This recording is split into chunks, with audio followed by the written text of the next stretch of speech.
marqué ce soir alors que l'OM semblait en mesure de réussir un bon petit coup et puis finalement c'est l'OM qui est le grand perdant de la soirée. Oui, parce que c'est frustrant au vu du contenu de notre match, de la façon dont on l'a abordé, sur le fait qu'en première période on a des opportunités, que sur la globalité du match on a des opportunités pour revenir dans ce match et même en première période pour mener. Mais en ce moment, la réussite et défensivement, on donne trop. On donne trop sur des situations face à des équipes qui sont des équipes de qualité. Je prends l'exemple du premier but où on n'est pas assez actif, où on est passif, on défend dans notre box avec très très peu d'agressivité dans cette zone de vérité. Et le deuxième, je pense que vous l'avez tous vu, c'est une situation, on fait une erreur et on paye cette erreur cash. Après, on revient à 2-1. Je pense qu'on a plusieurs situations, je crois 3-4 situations pour revenir à 2-2. Mais en ce moment, ça ne sourit pas de notre côté. Ça sourit un petit peu plus pour les dynamiques positives. Ça a été le cas pour Monaco ce soir. Mais quand on regarde les statistiques, en termes de nombre de frappes, en termes de XG, sur la globalité du match, par moment, on a contrôlé le match par séquence. Après, c'est une très très belle équipe. En ce moment, avec la meilleure dynamique de Ligue 1, on savait qu'on serait confronté à cette qualité-là. Mais c'est dommage, dans un match comme celui-ci, d'offrir autant. Bonsoir Habib. Bonsoir. C'est dommage d'offrir autant et c'est dommage de ne pas marquer plus de buts. Tu nous parlais en conf de la volonté d'être plus menaçant, d'être plus dangereux avec le ballon. C'est ce qui a été le cas puisqu'il y a eu beaucoup d'occasions, beaucoup de situations.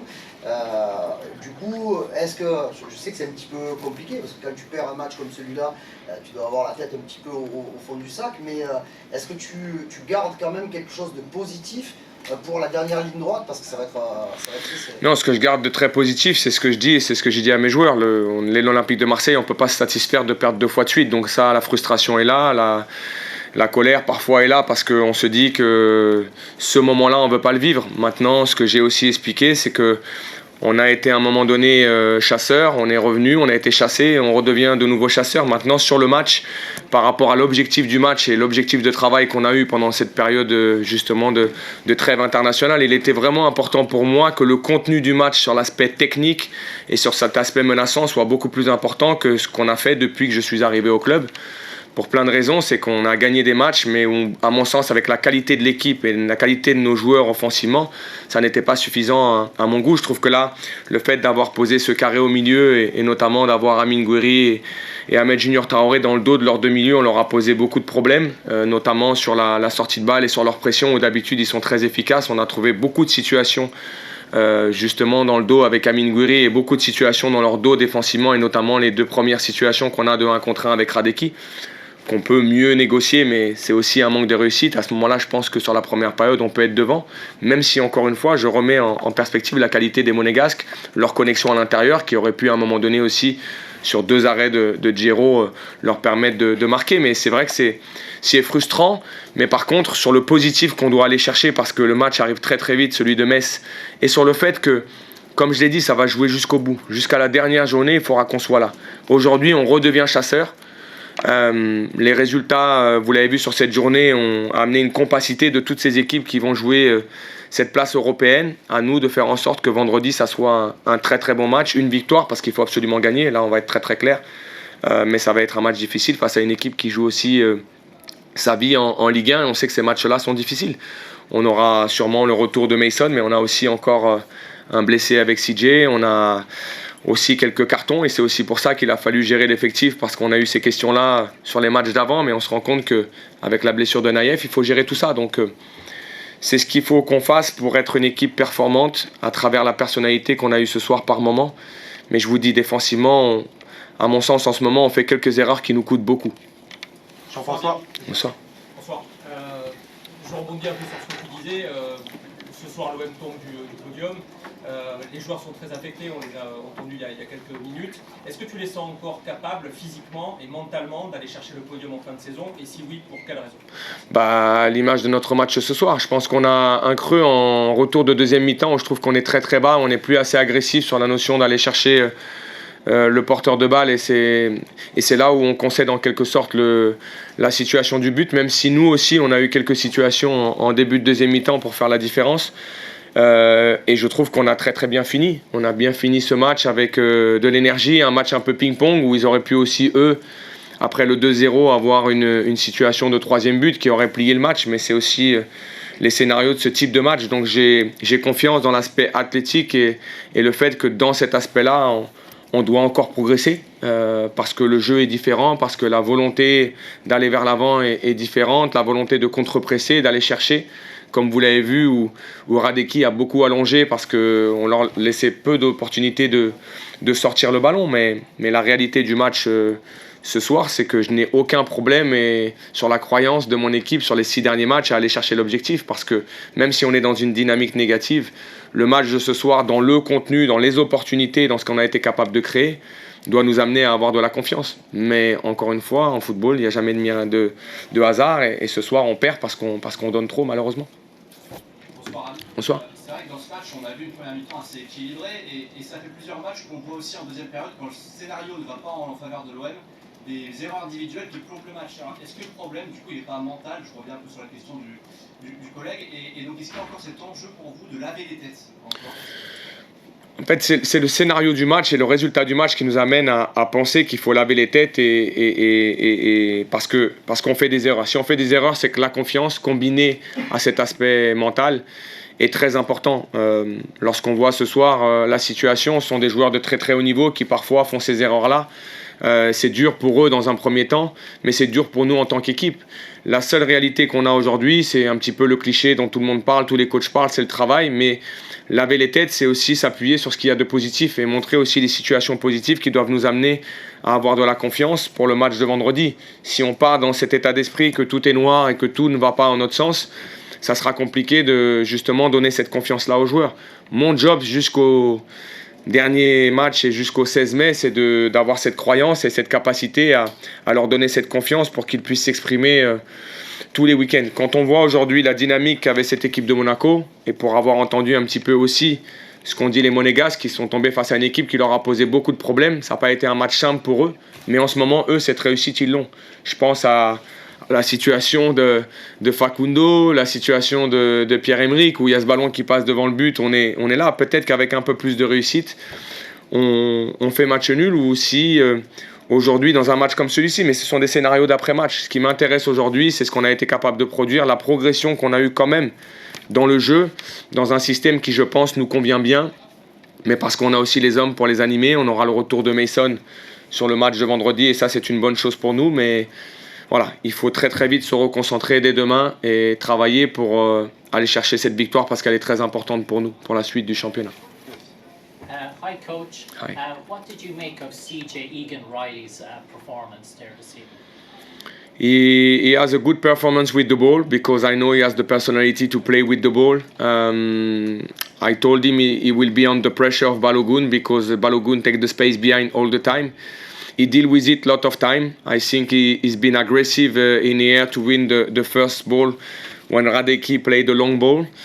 And at the end, because he didn't play that much, malheureusement, on the last run he had with Balogun on the second goal, he had an injury. So that's bad for us because I think it was a good option for us as well. Because when you watch a team, you need you need to see as well the level of everyone, and they fight with each other in training to make sure they can play in the game. And for us, CGA was a great option, but I think we're gonna lose him. I don't know for how many time, but until he get injured, I was happy with the performance he had tonight. Bruno? C'est quoi, c'est la cuisse? Ouais, c'est la cuisse, ouais. C'est la cuisse. Question sur l'aspect défensif, pourquoi Balerdi ne débute-t-il pas? Est-ce que c'est parce que vous avez travaillé avec les 3 centraux pendant toute la trêve? Est-ce qu'il y a une autre réponse? Et est-ce que Aguerd peut revenir en plus de Greenwood ou pas du tout? On imagine que pas forcément après un bon homme. Pour ce qui est de Léo, il s'est entraîné une seule fois en 10 jours la veille de match. Et pour moi, CJ avait participé à tous les entraînements. On était très content de la performance de CJ sur l'entraînement, sur l'association avec Benjamin et Facundo, et que ça aurait été aussi prendre un risque au vu des menaces de carton jaune que nous avons, de mettre Léo, de le perdre aussi sur blessure, sachant qu'il y avait une petite douleur au mollet et qu'il y avait quand même encore un ressenti avant ce match-là. j'estime que la concurrence doit être importante au sein du groupe, elle l'est. Et c'est une très bonne chose que CJ ait eu une bonne performance avant sa blessure. Malheureusement, aujourd'hui, on va le perdre. Je ne sais pas pour combien de temps. Pour ce qui est de Naïef, on va ajuster au niveau de son retour, mais c'est un petit peu prématuré de penser que Naïef sera de retour vendredi contre Metz. Par contre, il y aura le retour de Mason, mais on a aussi des cartons qui commencent à s'accumuler, et donc on va devoir composer aussi avec tout ça. Bonsoir Ravi. Bonsoir. En fin de saison, on a tendance à regarder les calendriers et se dire quelle équipe a le calendrier le plus simple.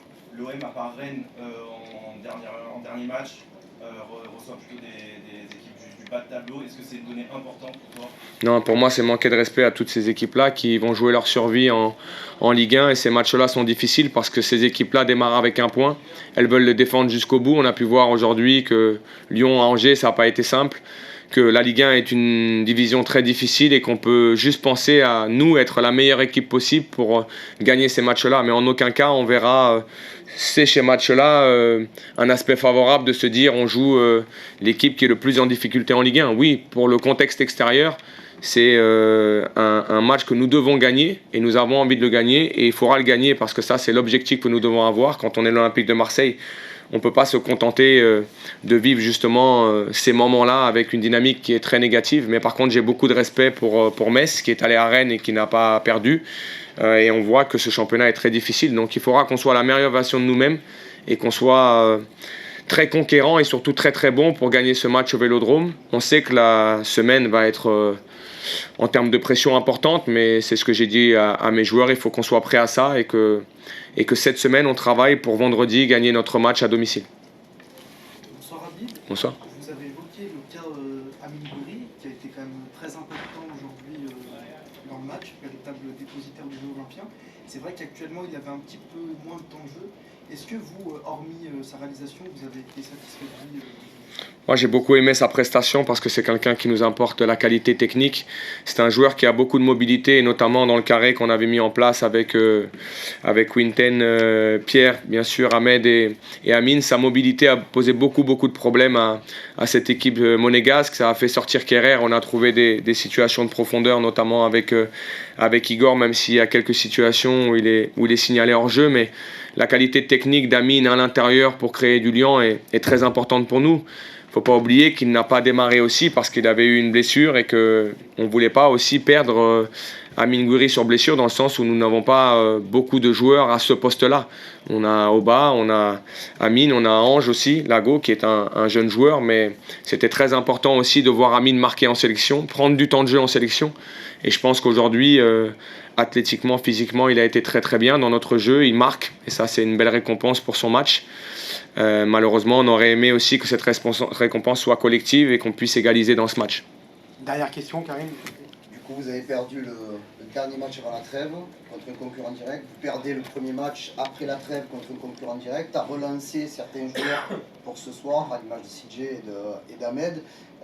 Est-ce que tu sens vraiment, alors là c'est tôt, de suite après la défaite, mais le vestiaire, le groupe, capable de répondre très vite, parce qu'on sait que la pression à Marseille, elle est peut-être plus forte qu'ailleurs, tu le sais très très bien. Est-ce que je ne vais pas te demander si tu as confiance en ce groupe, tu vas me dire oui, mais la capacité à réagir, est-ce qu'elle est là? Non, j'ai confiance en ces joueurs et en se challengeant tous les jours à l'entraînement. Pourquoi on a fait ces choix-là? C'est aussi parce que ces choix se sont imposés à nous par la performance et par la méritocratie. C'est aussi simple que ça, et aujourd'hui, tout le monde sait aujourd'hui, et personne ne sera aujourd'hui dans un statut où on considérera qu'il est intouchable.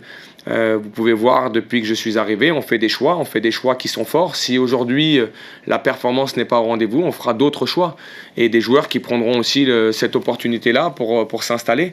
C'est ce que je disais sur CJ. Je trouve qu'il a fait un match de très belle qualité avant sa blessure. Malheureusement, c'est quand même Folarin Balogun en face et qui pose beaucoup de problèmes. Il en pose encore ce soir, mais ce qui est sûr, c'est qu'on aura besoin de tout le monde.